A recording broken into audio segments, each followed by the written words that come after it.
अलीमा खान साहिबा ने आज जो है वो जेल के बाहर मीडिया से गुफ्तगू की। उन्होंने कहा कि जी अली अमीन गंडापुर ने तो कहा था कि हम सारे एमपीए सुबह अडयाला जेल आ रहे हैं, क्या हम जैसे 10-10 घंटे यहाँ धूप में खड़े होते हैं वो नहीं खड़े हो सकते इमरान खान के लिए। इमरान खान माइनस हो गए हैं। तहरीक इंसाफ की क़यादत ईरान की एम्बेसी गई, ईरानी एम्बेसी वाले सोचते होंगे कि आप अपने लीडर के लिए खड़े तो हो नहीं सकते, हमारे लिए क्या खड़े होंगे। बजट पास हो गया तो इसका मतलब है कि माइनस इमरान हो चुका। आज हम यहाँ से नहीं जाएंगे चाहे गिरफ्तार कर लें। अली अमीन यहाँ आकर क्यों नहीं कहता कि हमने मुलाकात करनी है। खैबर पख्तूनख्वा के एमपीएस जिन्होंने इमरान खान के नाम पर वोट लिए हैं यहाँ आकर क्यों नहीं बैठते। हम पर पंजाब में केसेस बनते हैं, इन पर केपी में केसेस क्यों नहीं बनते। ये सब ऐसी बातें करते हैं कि इमरान खान का मिशन लेकर चलेंगे, अगर केपी एमपीए बोझ नहीं उठा सकते तो घर चले जाएं।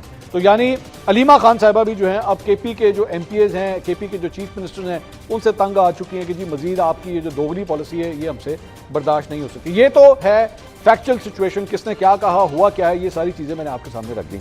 लेकिन अब आ जाए जरा प्रैक्टिकल सूरत हाल की जानिब। ये जो अलीमा खान साहिबा का गिला शिकवा है कि जी अली अमीन गंडापुर ने इमरान खान को माइनस कर दिया है, आज असल गिला ये है। और इसमें मैं देख रहा हूँ पीटीआई के अपने भी बहुत से चंद वो टिल्टेड सहाफ़ी जो इनके साथ हमेशा रहते हैं, इनके हवाले से बात करते हैं, उनको भी अली अमीन गंडापुर साहब के हवाले से काफ़ी शिकायत है। अच्छा ज़हन में रखिएगा, मैं पहले से आपको बता दूं कि अली अमीन गंडापुर साहब एक ऐसी शख्सियत है जिनसे मुझे भी बहुत से एतराज़ात हैं, मेरा भी बड़ा इख्तिलाफ है।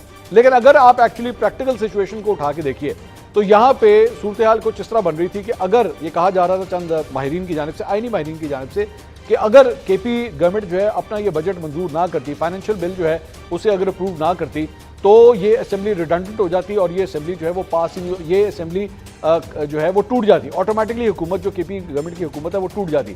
इवन दो बैरिस्टर गौहर ने आज इस मौके के ऊपर ये उनका बयान भी सामने आया कि जी जब इमरान खान साहब कहेंगे हम असेंबली तोड़ देंगे, ये कहने की बातें और है, करने की बातें और हैं। लेकिन मेरी नज़र में, मैं एक मिनट के लिए अगर अली अमीन गंडापुर की सोच जो मैं यहाँ पे देख रहा हूँ, मेरा ख्याल में वो ये कोशिश ये कर रहे हैं कि ये निज़ाम इसी तरह चलता रहना चाहिए, केपी की गवर्नमेंट जो है वो चलती रहनी चाहिए। केपी की गवर्नमेंट चलेगी, इख्तियार हमारे पास होगा, हमारे पास किसी किस्म की कोई ताकत होगी तो हम कुछ कर सकते हैं।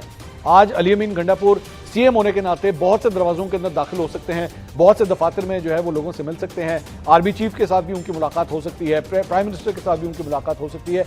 लेकिन अगर ये गवर्नमेंट खत्म हो गई, लेकिन अगर ये केपी की गवर्नमेंट खत्म हो गई तो फिर आपके हाथ में बचना क्या है। और क्या आप वही ब्लंडर मारने जा रहे हैं जो 2024 से पहले आपने पंजाब की असेंबली और केपी की असेंबली तोड़ के किया था, कि जिसके बाद आप सड़क के ऊपर आके खड़े हो गए थे और आपको कोई पूछने वाला नहीं था, आपसे कोई बात करने वाला नहीं था। तो मेरा ख्याल में अली अमीन गंडापुर जो है वो बेसिकली ये कोशिश कर रहे हैं। लेकिन ऑब्वियसली ये वो चीज़ है जो पाकिस्तान तहरीक इंसाफ का वो कम से कम कारकुन या वो लीडर जो इस वक्त असेंबलियों के अंदर मौजूद नहीं है, उसे ये चीज़ पसंद नहीं है, क्योंकि उसके लिए एट स्टेक कुछ भी नहीं है।